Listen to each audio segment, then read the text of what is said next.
Hi, I'm Chris Sarwald, and this is Power Play. What is round on both ends and high in the middle? Well, a monster truck. But no, the joke is Ohio.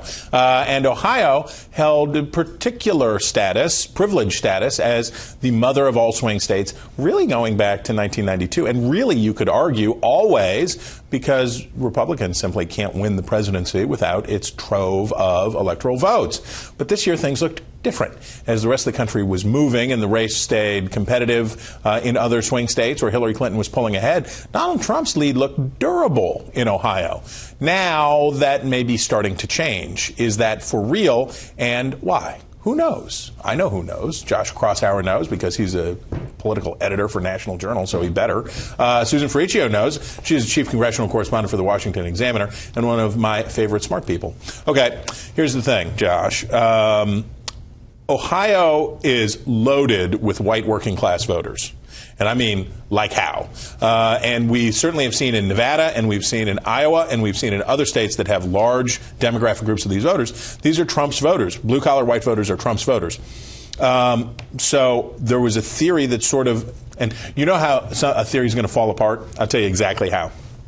The New York Times will write up a definitive piece that Ohio's not Ohio anymore, and da-da-da-da-da, all the heads will nod. And then the next week, Ohio will be like, never mind. Well, you know, the reality is when Trump lost ground in the national polls after the first debate, he's going to lose ground in the battleground states, including Ohio. So he's better positioned in Ohio than he is in states like North Carolina, Florida, Colorado. But he still, you know, is at the mercy of the sort of the mood of the country. The Internet would probably like to know what the state of play is. The state of play, using the most recent Monmouth poll in the state, Clinton is now up to a 2-point is holding a 2-point lead in Ohio, which is getting closer to the 4 points that she had back in August. And this comes at the same time, Susan, that Rob Portman is smoking Ted Strickland like a March Wheeling stogie. And he's managed to cleave his race away from the national political presidential election. All politics is local, they say, and I think in Portman's case, he's sort of immune to any problems that may be associated down ballot. And to be fair, Strickland is a stinky candidate. He is not doing a good job. Right. So I think this race is sort of is separate from the presidential campaign. But just going back to the polls closing and what was a nice lead for Trump there, this just goes to what happened at the debate and the disastrous aftermath with the whole fight with Miss Universe and all that stuff. It's just throwing away your lead in Ohio. You know, I mean, when we go back and look at this race, if he does not prevail, this is going to be one of the key moments here when he's losing Ohio. Ohio is Trump country. Should be. And the Democrats lost it because of NAFTA, because of the economy, because of NAFTA.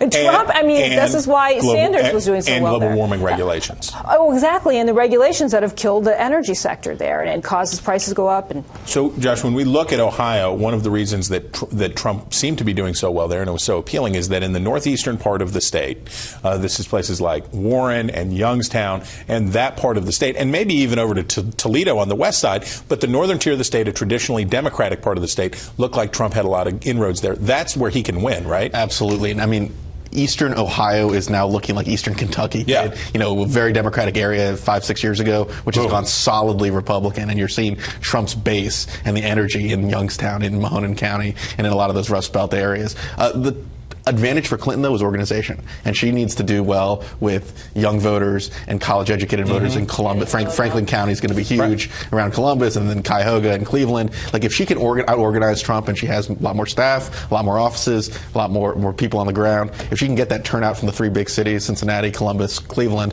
that's her path to victory. And Columbus is one of the reasons we love Ohio, and it's so great, is because it acts like the rest of the country. So it's my running joke is I don't need to know anything else about the election except for how the women of Franklin County, Ohio, are going to vote. So what's going to happen? Okay, if he wins Ohio, he can win the presidential election. Yeah. If he loses Ohio, well, no, wait a minute. I mean, there's other narrower paths for him, though. But if he wins Iowa, if he wins Nevada, two states, which is really not a guaranteed. No. Iowa's he's been. Oh no, Nevada's not a guaranteed thing. If he doesn't win Ohio, he's going to have to win one of the more diverse Pennsylvania. He'd have to win Pennsylvania, Florida, Virginia. She really needs Colorado. Ohio. So I just think I do agree with Susan. Ball game over if he doesn't. So Ohio. So you guys both believe Ohio is still Ohio?